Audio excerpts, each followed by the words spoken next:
Welcome to my home studio where I share my passion for watercolor paintings. Have you guys ever wondered how to paint a sunset cityscape painting? There's only two things you need to know in order to create a beautiful sunset cityscape painting. There is layering and creating soft gradients. In this video, you'll learn tips and tricks how to create these layers as well as how to create soft gradients using warmer colors. Whether you're a beginner, intermediate, or an expert watercolorist, you will find something exciting new in this video. Every Saturday, I post a video on watercolor painting from start to finish. And before you go, hit the subscribe button so you guys can get weekly video updates from my channel. And before further ado, let's get started, guys. When it comes to drawing, I usually focus on the big shapes first. When I talk about big shapes, I'm looking for the bigger objects in my reference. So the bigger object, the first one would be the sky. And I'm also focusing on the negative shape of the sky. So how it separates the building from the sky. So that way you can quickly, make that silhouette and think everything in shapes and block it really fast. Another thing when I come to drawing, I always think about how I plan my composition or planning an attack. Because the painting also begins of having a really good compact, impactful composition as well. Being said that, as a painter, you're also telling a story and you have to be really efficient in doing that. And this is a really a reference for a one-point perspective, as well as I try to change a lot of stuff in my painting because I want to express myself in such a way that I'm conveying my story as well as my painting. So in order to create sunset scenes, the first thing you have to think about is everything in warm colors. So when I look at my reference, the first thing showed up is the warmish tone at the top. That's the yellowish tone. And as it comes to the bottom, I'm going to leave it white because that glow is going to be showing that there's light coming from it. And in watercolors, you also have to keep in mind that the watercolor goes dull. So what I mean by that, even though it looks vibrant now, once it dries out, it's going to look dull. So I also, as soon as I finished the first wash, I did let the paint dry for a bit because I want to make sure that when I'm layering something on the top of it, it sits on the shape because I want to create a dry brush technique. So the dry brush technique works. Once you put on a wash, once it dries out, then you can add something on the top. So it will retain to the shape. Or else the wet on wet is once you have a wash and if you put something, it bleeds through everywhere. So that's wet on wet. So now you can see I start with the background. As I said, one of the secret in watercolor is a layering. So layering is you have to layer such a way that you have to slowly build up your values from light to dark. So even though something looks darker now, and as you can see, after a little bit of painting, you will see it goes down. So I started with the background and I started with the buildings on the left and right hand side. And you can see the orange wash I just added, it looks super vibrant.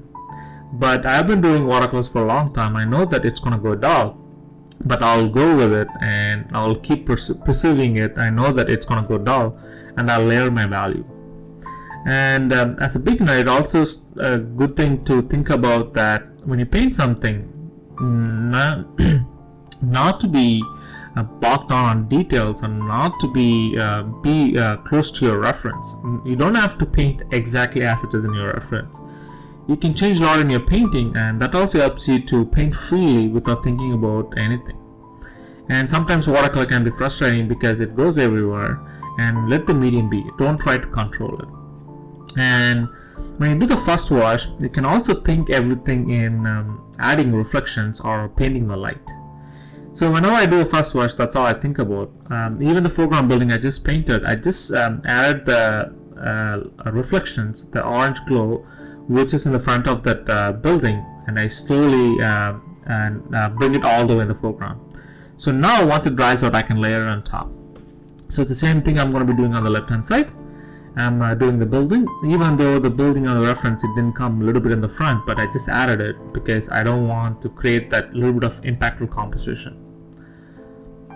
And the other thing when you paint sunset gradient is just have a glow in the distance, because it also creates this really nice, amazing mood as soon as we have this glow.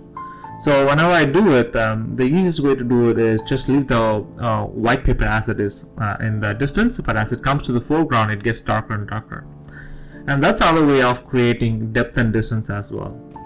So now I'll be focusing on the first wash for the Streetcar as well. So I added the top part, and you can see the first wash, the warmish yellowish tone we did, it acts as a reflection on all across, because that's how reality works. So the sky reflects on everything around us. So that's a concept I use exact same thing on our watercolor painting as well. And next time when you paint a sunset scene or any other scene, think about the skies reflecting everywhere. And you can also use that as a first wash as well. So now I finished the first wash for the Streetcar, and you can also see I also painted just the reflections on the mid part of the front part of the Streetcar in the midground. So now I'm going to add the background and midground details. So when you add cars or any kind of things in the background and the midground, try to keep it simple, not to try to overdo it. Think as a shape, and just think as how I can paint this shape in a single brushstroke as possible. So if you can do that for the background and midground, it's more than necessary. But when it comes to the foreground, that's where you add a lot of details in it. Because when you see a painting from far, the first thing people notice is the foreground, then it takes to the midground, and it goes to the background. So the easiest way to create the depth I'll show you in the upcoming end of this painting. And now I'm using wet on wet concept here. You can see I wet the paper and I'm adding a gradient on top of it. You can see it creates a soft gradient. So it is necessary to create soft and auto gradients in your watercolor painting, because that shows variety of edges, and that's also another secret for painting as well. And in Toronto, there is two types of roads, and not two types of roads. The roads are separated by the warmish tone and as well as the darkish tone, the bluish tone, as you can see it there. And I also changed my road a little bit different as well, because as I said, it's my painting, so I'm going to express as I feel.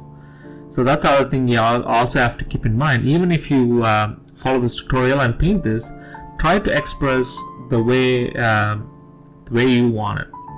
Just grab the concepts, so what I'm going to show you now, and try to implement it. So you can see we almost kind of finished the second wash. The third wash I think about is adding shadows.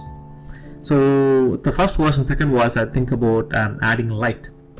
So now what we're doing is we're adding the shadows on it, because in painting or drawing, the way we create, we show an object in a three-dimensional way, just painting light and shadows. And the lighting and shadows, you're painting it by different values. So the values are nothing but from dark to light. So that's the exact same thing I'm doing at the background building. You can see we painted the light, so I'm adding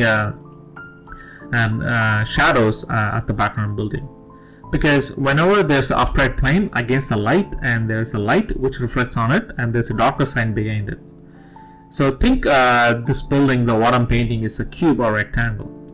So the rectangle which is facing our sky, reflecting on the face which is facing the plane of the sky, and which is upright to it, and the back part have a darker tone. And you can see I'm also adding the shadow part of the building in the foreground. You can see the front face of the plane facing the sky is reflecting, the sky is reflecting on the front face, and at the back face you can see there's a shadow part. So this is how you create three-dimensional objects or any kind of objects you paint in watercolors. So when you try to simplify in such a way, thinking everything in shape as well as three-dimensional, and thinking everything as a single shape as possible, and thinking in light and shadows, it will make your life easier when you paint. And it's the same thing I'm doing on the right hand side of the building. So the plane which is facing of this rectangle facing the sky is reflecting, and which is upright toward the back side will have the darker side. And you can see as soon as I add the shadow side for the building which is next to it, and you can see it kind of looks like the sky is reflecting on that building. And I'm also doing the exact same thing on the other side. And the other thing in sunset scenes happening is wherever the glow happens near it, it will be more orange tone, but as it comes to closer and closer, it gets darker and it also get bluer based on the reflections. And for the foreground building, I left it as it is because it's reflecting the sky on the glass, and once we add the reflections, it will come alive. And you could see as soon as we add the first wash for the streetcar, it dried out quite a bit. So I'm going to increase the pigment consistency, so less water in my brush and more pigment. And you can see I'm adding the reflection, and I'm going to be using a dry brush technique on this streetcar because I want to get this sparkling of light on my glass of that streetcar. So the dry brush technique is nothing but you don't have any water in your brush, and take the pigment as it is and try to create a fast brush stroke. And this will give a little bit of sparkles in your on your watercolor paper, and it also acts as a little bit of eyelets, and it also gives like a reflections in painting what we're doing now. So the other way to think about value is squinting your eyes and checking your values. So when you squint your eyes, it will show what is darker in our reference, what is lighter in our reference. For example, if you take a time and take a look at the reference and squint your eyes, and you can see that the things which is in distance, the glow is the lighter part, and the darker part is the building, which is the upright on the left hand side. But I'll make the building a little bit lighter, but I'll make the streetcar glass a little bit darker, because that way we can enhance perspective and create depth. So in order to create depth is having darker value in the foreground, having a little bit of darker value in the midground, and having lesser value in the background. So if you go out, and in reality that's how it works, things which are closer to you looks darker and vibrant and more saturated, and things goes in distance have lighter value, and it gets less saturated. And you can also use the warm and cool colors for as well. So the things which are close to you can use a lot of warmer colors. The things goes in distance, you can use a lot of cool colors. That also enhance depth as well. And you can see the foreground building I just painted, as I said, I left the first wash as it is on the foreground building, and as soon as I add that reflection, you can see it kind of looks like, it's a glass building already. So now I'm adding figures. So whenever I add figures, most of the painting I do, I add figures just to enhance, show the scale in our painting. And being said that I don't paint as it is in my reference, I try to change everything in my painting. And I'm also adding these white bits on the road, which is on the right hand side, and you can see it there. And in Toronto they have a bike lane, so this also has a really good element for painters to create a perspective in our paintings. And you can see I added the orange glow on the front part of the building, and I'm just adding the reflections on the foreground building. And if you notice it, it does looks quite dull, so I'm going to glaze over it again with an orange so that it looks like the glow is reflecting on the glass. It's the same thing as the concept I said, things which are close to us looks vibrant. So I'm adding that glow again on the streetcar, which is in the foreground as well. So now, as I said, I'm gonna make the glass of the window of the streetcar a little bit darker, just to enhance depth. So I'm also trying to add reflections for the top part of it and the bottom part as well. And I'm trying to do so whenever I paint, I try to paint as fast as I can, because that shows a little bit of confidence in our painting, not try to be neat. The reason I'm saying it, when you paint for a hobby or when you paint for studying, you don't have to be neat with your brush strokes. As soon as if you're trying to do a painting for an exhibition, or if you're trying to win a competition or anything, that's when you have to really careful with your strokes and be a little bit neat and a little bit precise with your brush strokes. Other than that, you can just paint freely. That also not to get frustrated while painting with watercolors. So I'm adding the directional lines. This also helps us to take us into the painting. As you can see, as soon as I add those directional lines, it goes to the one vanishing point. And this is a really good example sunset cityscape for one point perspective painting. You can see everything goes to one vanishing point. And now I'm going to add the darker part for the midtown building, and this is because the midtown building I didn't add the shadows yet. I did sit for a bit, so I know the values for it. And you can see as soon as I added the upland plane, you can see the building started appearing in our scene. So this is another directional lines I added because this also enhances one point perspective, and it also warps the perspective and makes the painting longer. And I'm also adding the tertiary details, and these are the details you have to wait till the end. Don't try to hurry to get those details, because in order to get a good painting you have to focus on the bigger shapes first, then the secondary shapes, then the smaller shapes, and like the final details. And you can see there's only few things we need for our sunset cityscape. It's just like creating gradient with the warmish glow and the orange glow, and that's it. And the rest takes by itself by slowly varying our values and everything in it. So this is a step I wait till the end, and what I'm talking about is adding highlights. Whenever you add lights, try to make sure that not to overdo it, and squint your eyes and it will show where everything goes. To summarize everything, begin by light sketching and look for the outline of the shape, and focus on the bigger shapes first and slowly build it up. And pay attention to where's the horizontal line, and make sure your composition has a good balance, and splitting not in half and in 1/3. So the next step would be painting the sky.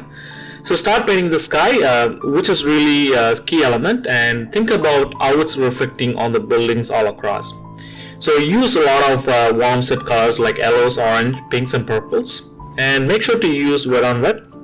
And I also use a little bit of tissue paper to take a little bit of paint which is on the clouds, which is in distance, and make sure to leave light areas in the distance near horizon, and I try not to paint it and leave it as it is, because it gives a glow and it also helps us to create this magical lighting. And then go to painting the cityscape, and make sure you do this once the sky dried completely, and start painting the buildings from the background and layer it slowly from a lesser value to a darker value. And you can also leave some areas to represent that the sunlight is hitting the structures on which is facing the sky. So that also helps to create like this glass mirror buildings as I showed in the foreground. The last one would be adding the final details. So you do this once you finish your first wash, second wash, adding the shadows, and then you can add the final touches to enhance your scene. So this may include windows, reflections, and additional shadows or highlights, or any of the elements which will bring realism to our cityscape. So remember that when you watch this tutorial, it does require practice and patience, and don't be experiment with colors and techniques and what I showed today. And observing your reference image is also quite an essential part of sunset cityscape, and it can also provide inspiration for you, and I hope this helped you to give a little bit of guidance through your process. Thanks again for watching this sunset cityscape painting tutorial with me. Please feel free to share your thoughts on the video in the comment section below. If you want me to cover any of the subjects in watercolors, write me at watercolorimpressions@gmail.com or comment down below. Don't forget to give this video a thumbs up and subscribe to our channel for weekly video updates every Saturday. And good luck with your painting, folks.